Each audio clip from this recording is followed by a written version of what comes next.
Хүний биед 5 литр цус байдаг. Түүний 40% нь улаан эсээс бүрддэг. Улаан эс бүр ойролцоогоор эерэг үржих нь 10-ын хасах 15 зэрэг литрийн эзэлгүүнтэй.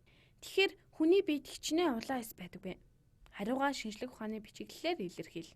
10-ын бутхан 2 оронгоор ойролцоо авна. За, эхлээд бидэнд хүний биеийн цусны нийт эзэлгүүнийг өгсөн байна. 5 литр гэж. Түүний 40% нь цусны улаан эс бүрдүүлдэг гэсэн байна.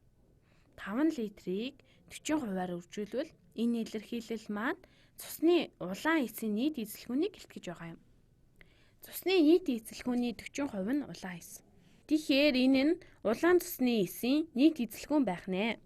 Үүнийг улаан эс бүрийн эзэлгүүнд хуваахаар нийт улаан эсний тоог гараад ирэх нь шүү дээ. За үүнийг бодцгоё. Нэг улаан эс бүрийн эзэлгүүнд хуваана. Улаан эс бүрийн эзэлгүүн нь эерэг үржих нь 10-ын хасах 15 зэрэг литр. Үүнийг хэлбэрчлэе бүгдээрээ. Хамгийн ихэнд бидний сайн мэдэж буйгаар нэгжүүд маань хураагчих нь хүртүрт байгаа литр хуваард буй литртэй хураагдахаар бидний хүсэж байгаа эсийн тоо гарч ирнэ. Хэдүүлээ хүний биед хичнээн улаан эс байдгийг олох гээд байгаа. Одоо энд байгаа тоонуудаа анхаарлаа хандуулъя.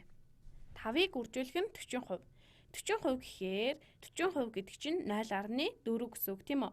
5-ыг үржих нь 0.4 нь 2 гарна. Ингээд хүртүр маань хэлбэрчлэгдсаар 2 болж гарлаа. Хуваард бидэнд эерэг үржих нь 10-ын хасах 15 зэрэг гэж байгаа. Шинжлэх ухааны бичиглэл шиг харагдахгүй л байна да. Угаасаа шинжлэх ухааны бичиглэл биш вэ? Адилхан харагдаж байгаа ч сандаа шинжлэх ухааны бичиглэл байхын тулд энд байгаа тоон нэгээс их юм уу тэнцүү. Тэгээд 10-аас бага байх. 10-аас мэдээж бага шагааз. Гэхдээ үүнийг шинжлэх ухааны бичиглэл хуурхах их амархан тийм үү? 90 нь эсийг үржих нь 10 гэсэн үг. Өөрөөр хэлбэл эсийг үржих нь 10-ийн 1 зэрэг гэсэн үг. Үүнийгээ үржүүлэх нь 10-ийн хасах 15 зэрэг байгаа тийм үү? Тэгээд үүнийг хувиргавал эсийг үржүүлэх нь 10-ийн 1-ээс хасах нь 15 гэхээр 10-ийн хасах 14 зэрэг гарнаа. Одоо хэдүүлээ хуваах үйлийг гүйцэтгэж болно. Эхлээд үүнийг хэлбэржүүлвэл ийм болно. 2-ыг хуваах нь 9, 9-ний 2-ыг үржүүлэх нь 1-ийг хуваах нь 10-ийн 14 зэрэг болно. 1-ийг хуваах нь 10-ийн хасах 14 зэрэг болно. 1-ийг хуваах нь 10-ийн хасах 14 зэрэг нь яах вэ? 10-ийн 14 зэрэг болно тийм үү? Тэгэхээр энэ хэсэг нь ерөөсөө л 10-ийн 14 зэрэг болно. Одоо та хэд 9-ний 2-ыг гаргачих юм бол болоод явчихна гэж бодож байна уу? Шинжлэх ухааны бичиглэл байна гэж бодож байна уу? Гэхдээ та нар мэдчихсэн баха. 9-ний 2 нь 1-ээс бага шүү дээ.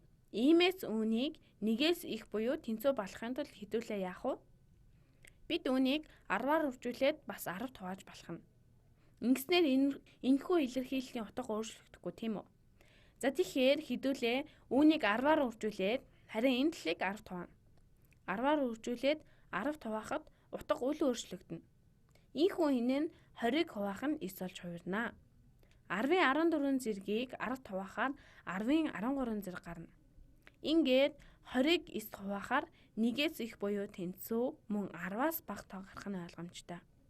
За тэгвэл үнийг олцгоё. Дээрээс нь 10-ын бутхан 2 оронг ойролцоогоор авна уу гэсэн байсан. Бодъё.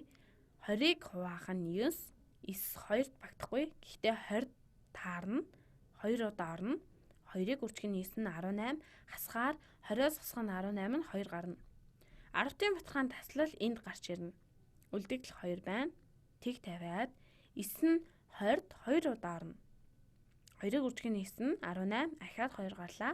Тгийг болгоод 20-д 9 нь 2 удаа орно гэд 2 үргэлжлэх юм байна. Тэгэхээр энэ нь 2.2 тэгээд 2 нь үргэлжлэнэ.